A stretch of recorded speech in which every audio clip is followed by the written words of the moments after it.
Today's podcast is about a way to help you when it comes to dealing with dysfunctional people. Unfortunately, we live in an imperfect world with flawed people. Many of those flawed people are very dysfunctional and refuse to change. There's no escaping them, so we all need to find ways to cope with them. One way I have found to deal with such people is by accepting these people where they are. Now, please don't think I'm saying people have the right to treat you any way they want. You should accept it. That's not what I mean at all. I mean recognizing that some people are comfortable operating in their own dysfunction, and that is their right. You also have every right to protect yourself from such people, of course. You have the right to have and enforce healthy boundaries. You also have the right to distance from such people to protect yourself. Here's an example from my life of what I'm talking about. For quite some time, my mother went through this phase of often telling me how good a mother she was.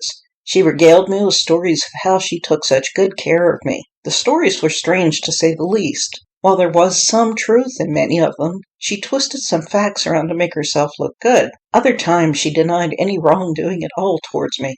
When she first began doing this, I felt like she was invalidating the pain she caused me yet again. First, by doing the things she did that caused the pain, then later by acting as if such things never happened, or spinning the stories around to make herself look good.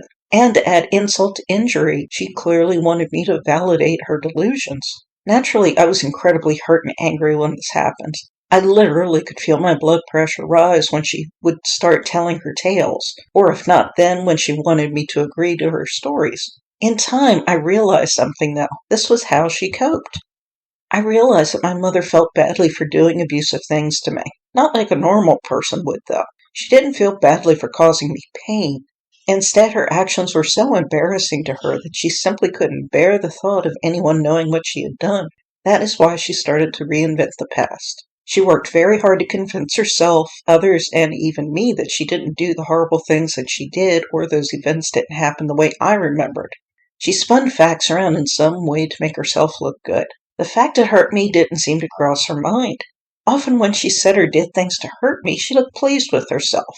But that didn't happen with her stories. I think she was simply so focused on helping herself feel better, how it affected me just didn't cross her mind at all. So when these things happened, I prayed and God showed me what I just told you now. This was how my mother coped. Many people do the exact same thing, narcissist or not. It's incredibly dysfunctional for sure, but it's also a person's right to live as dysfunctionally as they want to. Naturally, I wanted better for her than this, for my sake as well as hers, but there was nothing I could do to make my mother operate in a healthier way. This was her choice, and even her right to behave this way. When I realized that, it helped me to accept my mother's behavior for what it was. Dysfunctional? True, but also her right. I kept that in mind when she started sharing her stories and was no longer affected by them. I also realized just because she wants to drag me into this behavior doesn't mean I have to be part of it. While it's true people have the right to behave badly, that doesn't mean you have to participate in it. I never validated my mother's stories like she wanted me to. Instead, I changed the subject or ended the phone call. You too have the right to protect yourself from awful behavior of other people. Accepting people where they are while not encouraging their dysfunctional behavior can make coping with them so much easier. Thank you for listening to my podcast.